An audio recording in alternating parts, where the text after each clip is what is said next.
Welcome to another episode of the Website 101 podcast. This is the podcast for people who want to learn more about building and managing their websites. Hi, listener. My name is Amanda Lutz. I am one of your co-hosts. With me on remote location, I guess virtually with me from my remote location, is Sean Smith. Morning, Sean. How are you? Greetings, everybody. Happy to be here. Excellent. And Mike Mella. Mike, what's up? Not much. I am here too, and it's good to hear from you. We'll get to why that is in a second, but yeah, good to be here. Why it's so fancy and special. So our guest with us today is my sister. Her name is Sarah. Sarah, say hello to our listener. Hello. Sarah is the owner of Looters. It is a marketing and publicity company in the entertainment industry. Sarah is otherwise known as the Metal Queen of the Universe. Welcome, Sarah. Hi. Thank you. Hello, everyone. Welcome aboard. Thanks for being here. So I want to share. Oh. Go. I want to share why this episode is so fun and special. Sarah and I are at her condo in Ecuador. So we thought what better opportunity there could be to have a podcast about working, not even off-site, definitely not working from home, but just literally being able to work from anywhere, especially in our case, the online technology industry. But in Sarah's case, even, because she interacts a lot with different people, Sarah has figured out how to do it from multiple different locations. So we thought it would be cool to talk to Sarah today. Yeah, that's really awesome. I definitely have a plan to eventually work from somewhere really, really nice.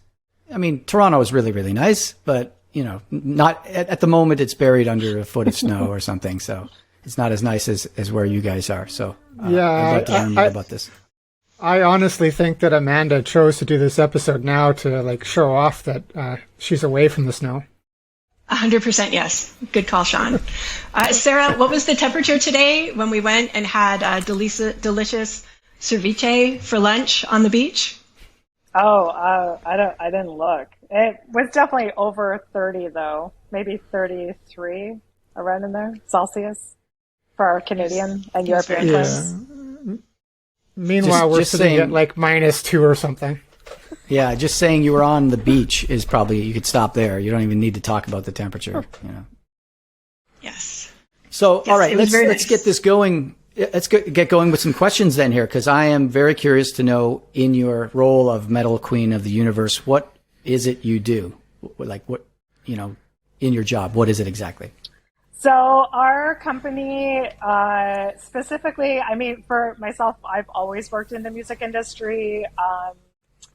Since I was probably 19, I think I started in the industry. I went to school for marketing, so it was very easy for me to have my passion of what I loved and the kind of education that I had to combine the two. So we mainly focus on marketing and publicity, but also do servicing for artists and for managers and for labels on the social media side, on the streaming side, promotions, and basically just generating knowledge and press for anything that is being released, whether it's a tour announcement or if it's a new release or if it's a video or a single, whatever that artist has that is being released, we help get the word out, and we help spread that word to as many as many outlets and media platforms and programs and stuff that people use to obviously hear and know about new music. So that's what we do. Wow. Yes, sounds really interesting. So since we're talking about remote work, where is your business located? It's funny because I don't really like to say it's located at. Tax purposes, it's located in Toronto. Okay. But, reality is different. Yes, exactly. Exactly. I started in Toronto. I've lived in Toronto for the past 27 years. So I say it's a Toronto-based Canadian company. But specifically for myself, I travel, for the past, since the company started in 2006. I've been all over Central and South America, a little bit in like the UK area. And my plan is this year in the summer and fall to travel more, to other locations, in Europe. So this is like when you're on location, you're actually working. You have your computer or what have you, and you're talking with clients and doing paperwork or anything that needs to be done to keep the business going. Correct. Yeah. What does your mobile office look like? What does it consist of? Hardware and like coffee shops? Mainly, and yeah, like an internet connection. Like if I have calls and video things that I need to get done as far as meetings and stuff is concerned, I try to do them from the location where I'm actually sleeping. But if it's a light day of just like answering emails, doing marketing plans, creating pitches, stuff like that, then really it can be the beach, it could be like a coffee shop, it could be a restaurant, anywhere with a connection. Very cool. How Sarah, often do you have to go show them the beach? Go show them the beach now. Oh yeah, Oh. yes. If you've got a beach with Yes. you, please show I it. do. Our listeners won't be able to see it, but everyone else will. Well, they can check it out on the YouTube channel, right? Yeah, That's right. This is going to be all over the YouTubes. I don't know how to flip this over. You might just have to turn your. Oh. I think just turn your phone around. Okay, you can see it. You can try that. Oh wow, yeah, that's a beach. There you go. It's a Yeah, beach nice. with beautiful ocean waves. And I think I've been in the ocean every day since I got here. I would love to be sitting on that balcony and working. It's really hot though in the Or afternoon. not working. I can imagine. This is this is my siesta time anyway. So Sarah, do you ever? I'm just trying to put it together here. Like, since you're traveling abroad and you represent bands who often tour, like how much overlap do you have with a touring act? Like, do you actually interact with the bands yourself, or do you just is it all remotely and electronically that you do that, or do you not interact with them personally? No, I do interact with them personally. Let's just say before COVID, it was more strategic to be traveling and working when there wasn't a lot of tour dates. But obviously once COVID happened, there was no need to really be in Toronto. Toronto being one of the main hubs where obviously international tours happen, no matter what genre of music. I always felt a necessity to be in the city when the tour dates were happening. But since COVID, things are a little bit more lax. And even though, now we're in 2023, it's been, almost 3 years of COVID, there's still a lot of artists, some who won't do in-person interviews where they don't want that interaction. They don't want to risk, anyone getting sick on the tour, because when you have artists who are touring, it's usually like 3 bands, plus you have the full crew. You're talking 25, 30 plus people. If one person gets sick on that tour, in the past, like even up until last year, they would cancel the dates. So, that's a huge income for touring acts, obviously their tour dates. So, the necessity to be actually physically in person, I think since COVID, in any industry has really gone down. So it's been to be able to travel a little bit more, have more flexibility. That way, obviously, with the pandemic, it's been a bit of a blessing because you have more leeway of not necessarily being there in person. Right. All right. So you said you've traveled all over Central and South America, a little bit of Europe. Where are some of the places that you've worked from? I've worked out of Nicaragua. I've worked out of Costa Rica. I've worked out of Panama, Ecuador, a little bit in Colombia. During the pandemic, I was in Mexico, and yeah, I was working. I mean, a long time ago when I was in the UK, I worked out of the UK for, I think, 2 weeks. Wow, so you've done a lot of different places. Most of it's in North and or Central and South America. Is that so that you can be in this convenient time zones for Yeah, Toronto? it definitely helps being in this same time zone. I am a little bit lucky as well in the way that some of our clients are actually from Europe.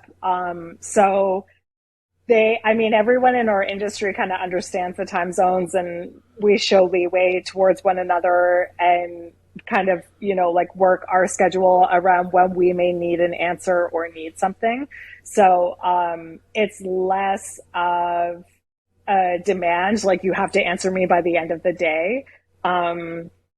So yeah, but I do have friends who have traveled in Europe and worked, and they work from like 4, like Eastern time, their time, they'll work from 4 to midnight.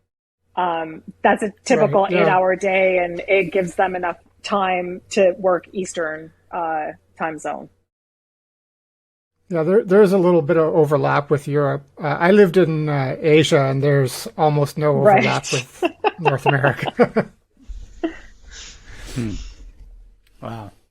Yeah, I can imagine that I used to play in some bands that were touring for a while, and back then, this was like, I don't know, last time I was on tour was early 2000s probably, but it was a whole other ballgame in terms of, what's involved in promoting an album or whatever, because social media was kind of just starting up almost at that point. So I'd imagine now it's like a whole big rigmarole when something has to be promoted, all the different platforms and the channels you have to, even us just promoting this podcast, we've realized like doing it ourselves, it's like a lot of work. I can only imagine having to do that how many bands do you even represent at a time? Is there several that you have to kind of handle? Yeah, so we have kind of 2 sides of the company. So we have our main label clients. So we have 5 labels now that we represent their full rosters. So it's not even one band at a time. It's the full. Hold on. 5 labels, and you're representing the entire roster of bands. So it could be like anywhere from like 10 to 20 to 200 bands in a label. Yes, but fortunately enough, it's not like every single band has something going on at the same time. It definitely comes in fluxes and waves. Usually an album cycle, including touring, you're looking at about like 1.5 to 2 years. So each band usually releases a new release every 2 years. So we have our 6 label clients, and then we also do independent work with bands that may not be signed to a label, or managers that we work very closely with. If they have artists who are releasing new stuff, they'll contact us and we'll work with them on what's needed. Wow. Very cool. Nice. Very cool. So, you've been doing this for a while, working overseas. What are the pros and cons of working overseas? Definitely internet. So that's both? The pro and the con? So when I was in Mexico, the area that I was in has horrible internet. And I couldn't do Zoom calls because I was a robot. I was constantly frozen. No one heard anything that I said. So I had to very quickly kind of move around that, and figure out what I was going to do.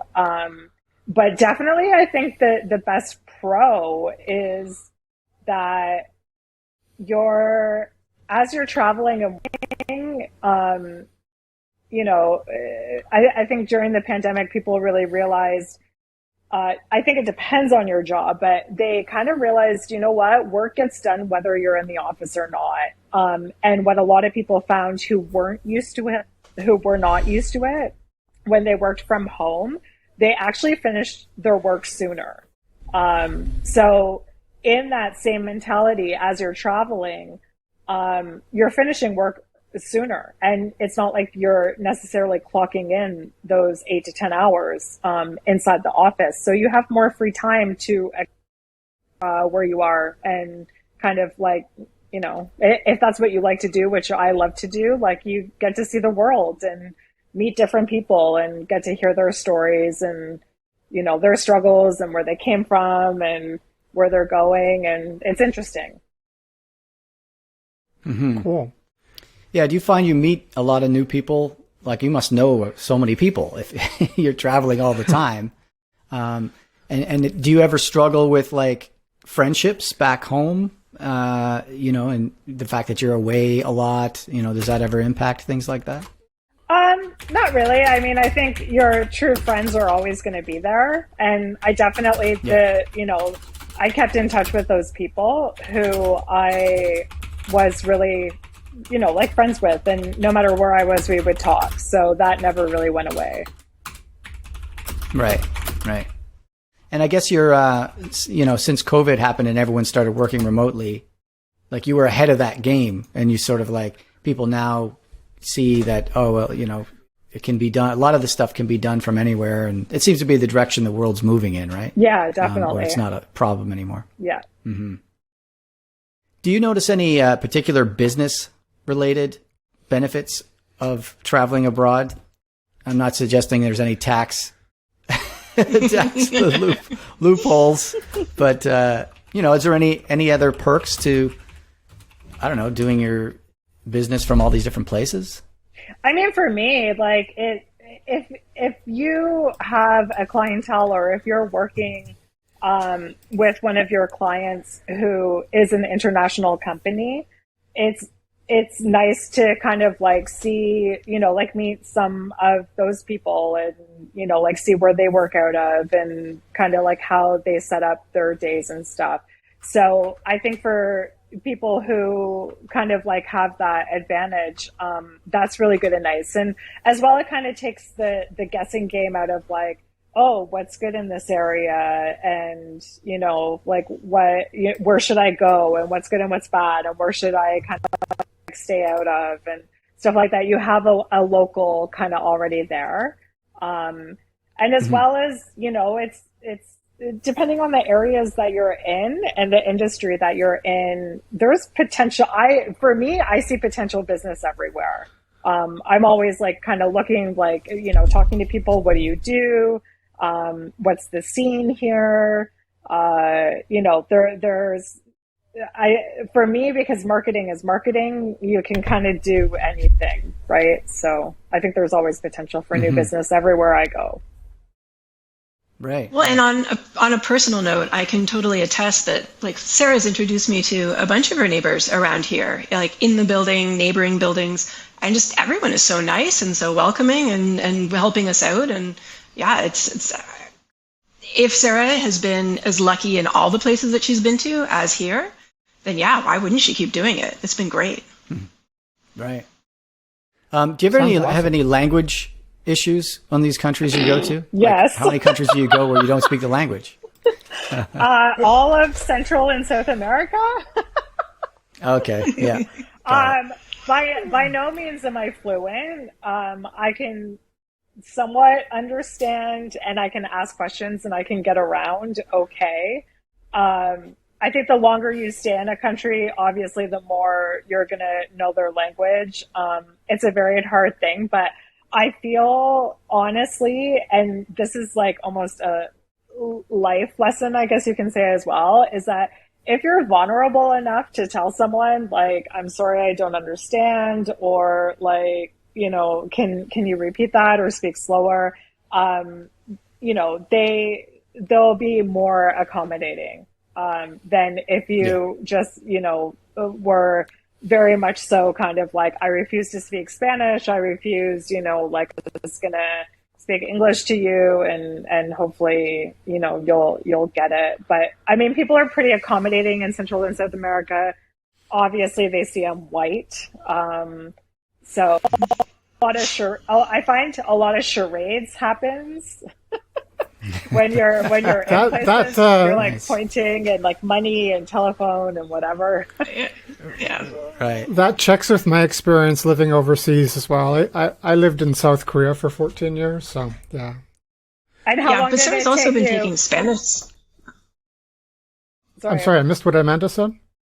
No, I was just going to say that Sarah's been taking Spanish lessons, like on and off, starting and stopping for the last many years. So she's been, yes, everything that she said, but she's been putting forth a lot of effort to like do this personal growth to make communicating in all these locations work for her.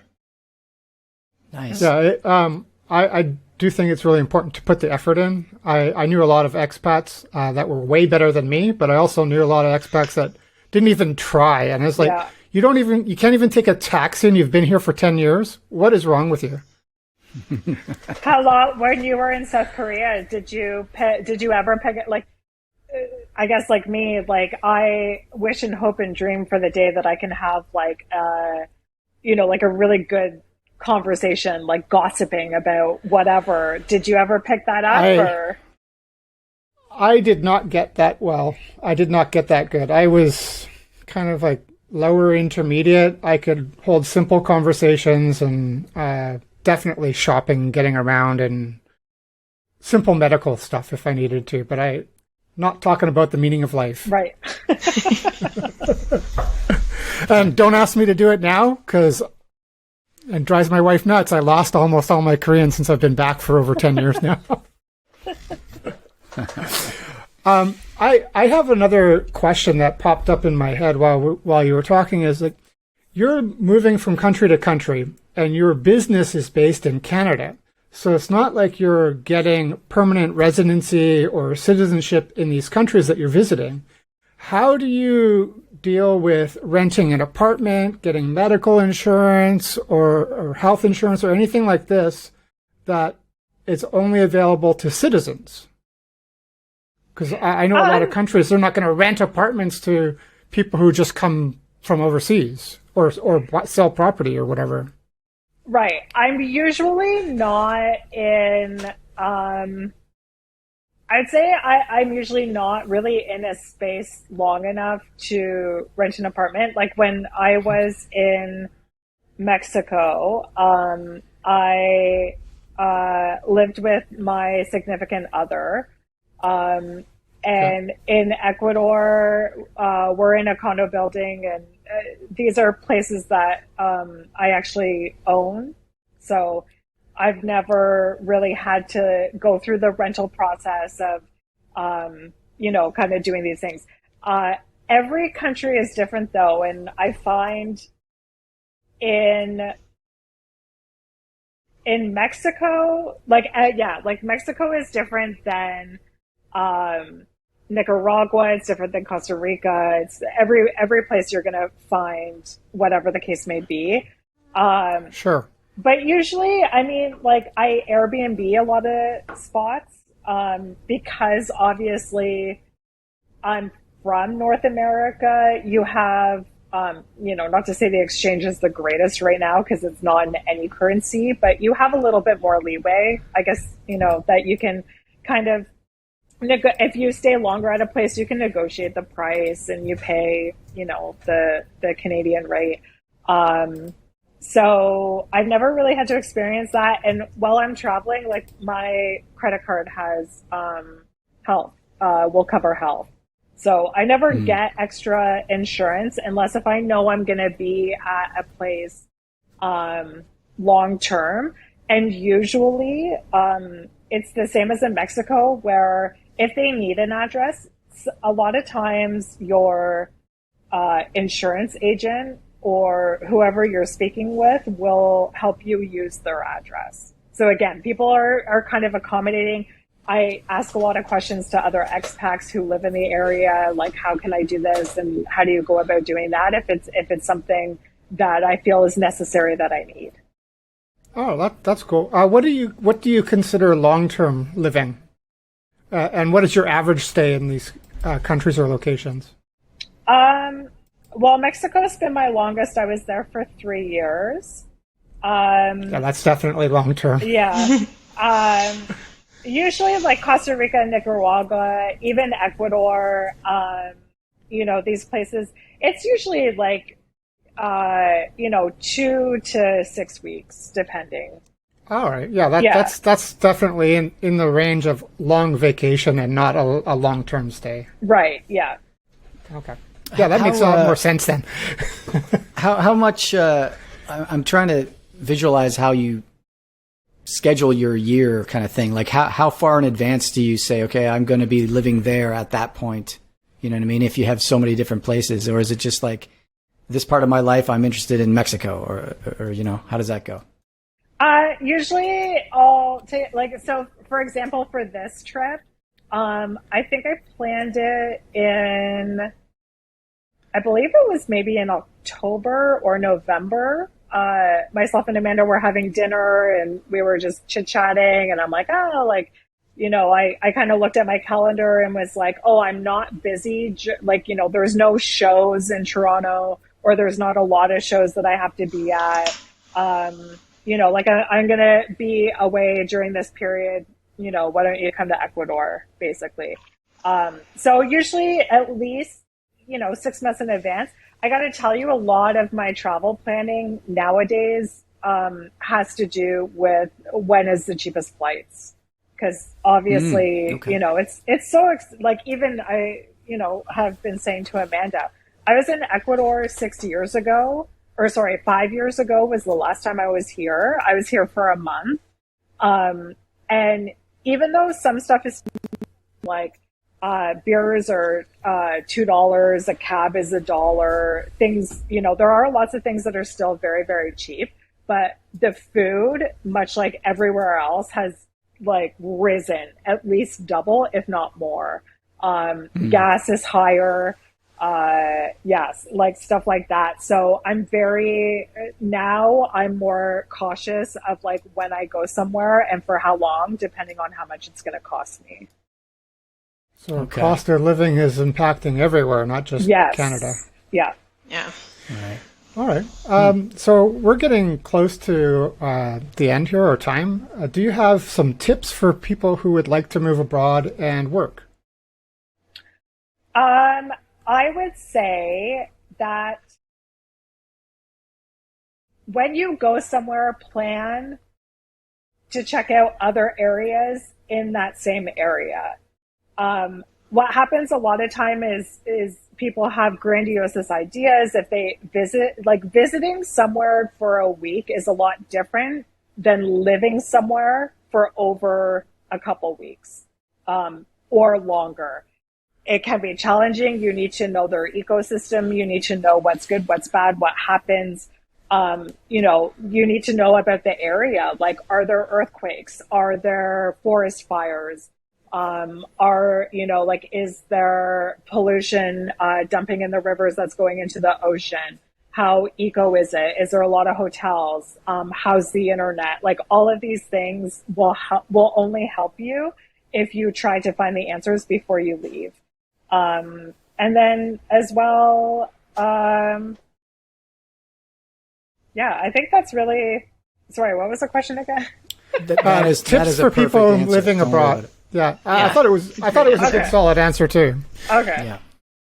Oh, the other thing, that's I wanted advice to mention is usually every place you will go will have some sort of social media group. So like expats of, for example, like expats of Olon, Ecuador, expats of Playa del Carmen, expats of, wherever the case may be. You can join these groups and ask a lot of questions before you arrive. That's a good idea. Yeah. Oh, those groups are definitely very helpful. And entertaining, because you get a lot of crazy people on there. Yeah, there's definitely some unique personalities who have thrived overseas because they have trouble thriving at home. Yes. Oh, those crazy people are even on like your local neighborhood Facebook groups. They're everywhere. That's true. That's true. That is I could tell you all about Crazy Frank. Freaky Frank is what I called them. That'll Well, be a different Sarah- podcast episode. Yeah, exactly. Thank you so much for your time today. If people want to learn about the work you do with music and that, where can they go to learn more about you? You get a website? or something? Yeah, our website is looters.cc. And all of our socials are at Looters Radar. So they Looters can Radar. go to Okay. either and learn all about us. And Excellent. if they're Very into cool. metal, they'll especially like us. Metal music, yeah, nice. Nice, All right. nice. Yeah, this is good talking. Yeah. Good chatting with you.